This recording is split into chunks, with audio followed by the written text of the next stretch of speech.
Welcome to the Coast to Coast podcast, MLB style, brought to you by Play Picks and the Lines. Coming to you from the West Coast, Josh Lander, joined by my guys, Nate Weitzer on the East Coast, and Mo Nuara coming to us from the Midwest. We got you guys covered here, spanning the country as we move on to Wednesday night's slate here in the MLB. Do make sure you are liked and subscribed to that page. We're going to continue bringing you these videos each and every weekday of this MLB season.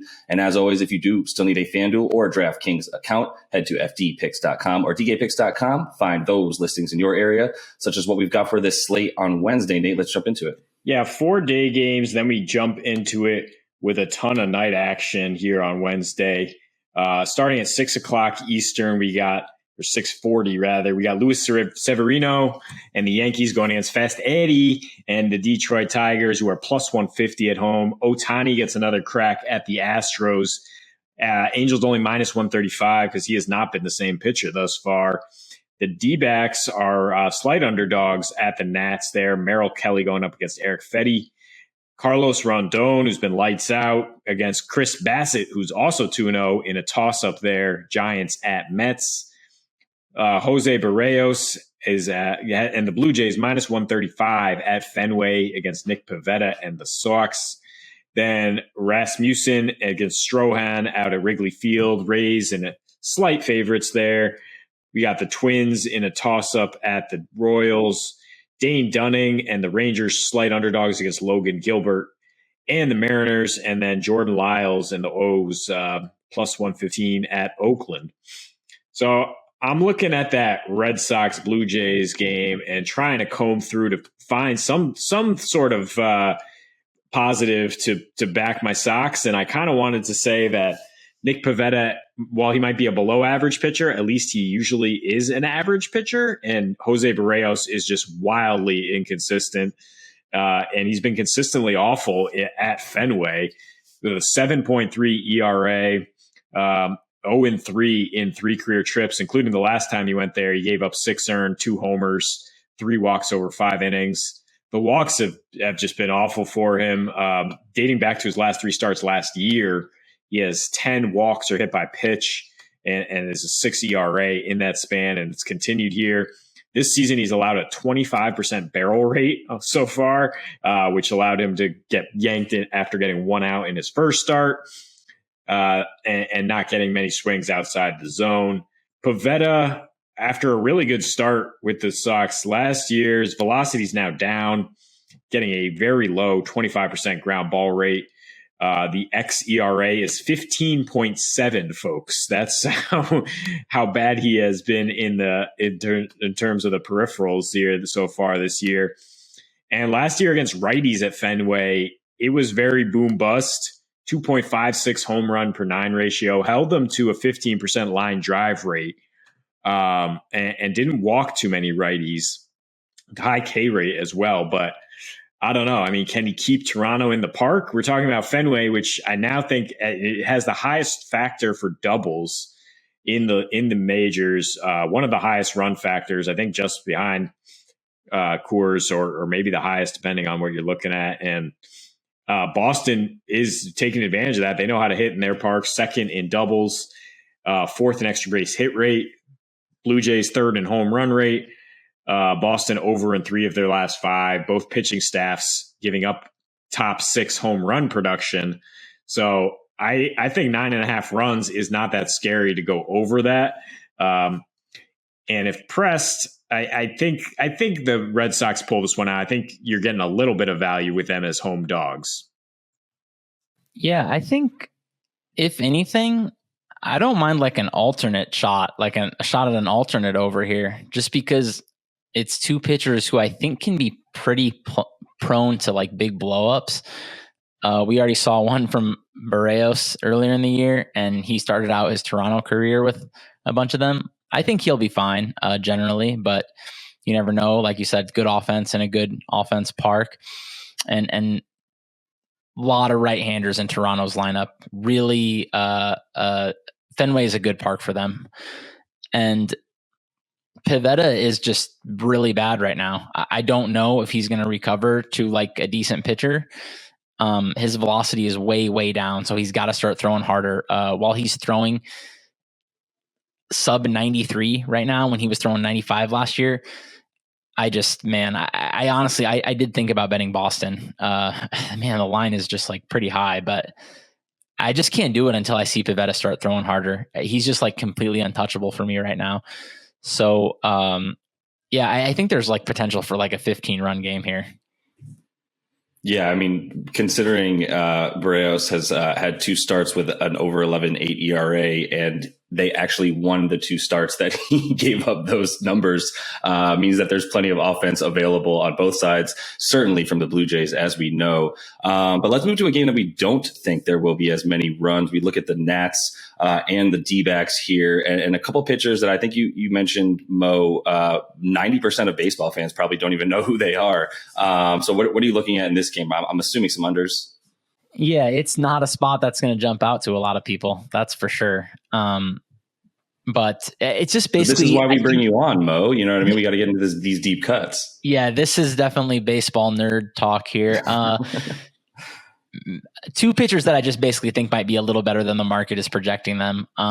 Start off with Merrill Kelly. He's a guy I was kind of betting a decent amount last year. I thought he was pretty solid for the D-backs, and he's crushing it so far this year.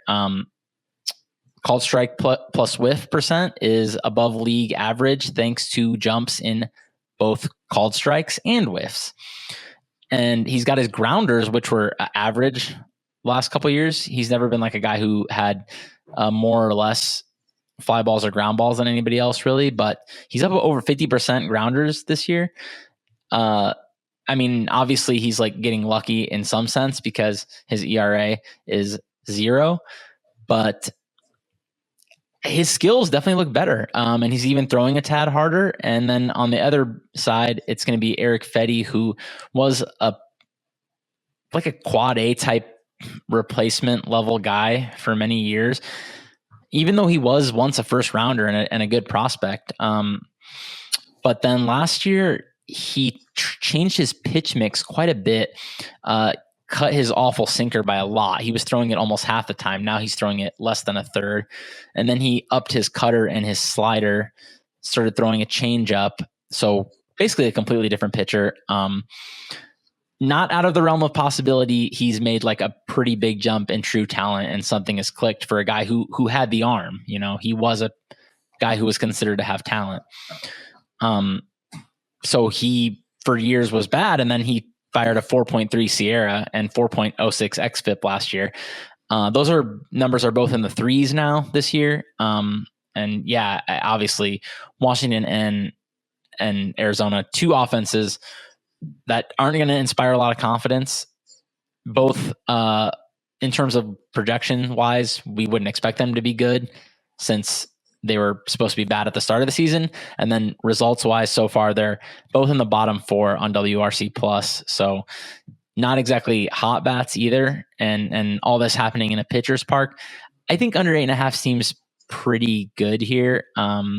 So I'll probably have a little shot on that one with these 2 kind of no names that are pitching decent. Yeah, I mean, the Diamondbacks are dead last in average.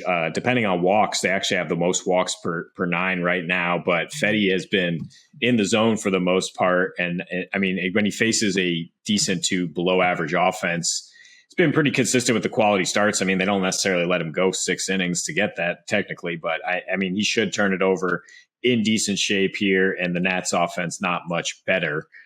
So, yeah, I agree with you on the under there. Yeah, definitely neither of these offenses instill a ton of confidence in you, which here we go with a pretty nice segue, which was exactly how Chris Bassett of the New York Mets was able to beat both the Nats and the D-backs in 2 of his first starts here. They are taking on the Gigantes in New York with, you know, a couple of different lines that you could look at here that you might find some value. Nate, what are you thinking in this one with a matchup with Rodon and Bassett? Yeah, I think there's value in getting Rodon and the Giants at basically even money here and plus 168 on the run line. I'm a little scared of that because I do respect Bassett. I'm not saying that his first 2 wins are just because of the competition, but he is a ground ball pitcher. that will depend on that kind of contact. And the Giants have the third lowest ground ball rate thus far, fifth lowest double play rate. They're also top 10 against curveballs for the second straight year. And that is Bassett's biggest weapon. His 31% K rate against those bad teams is not going to last against the Giants team. Doesn't really strike out much. And his career numbers, just 9% swinging strike rate, 86% Z contact. So, I mean, the Giants are just on a mission. The Phoenix Suns of the majors of MLB this year, disrespected, knocked out of the playoffs a little bit.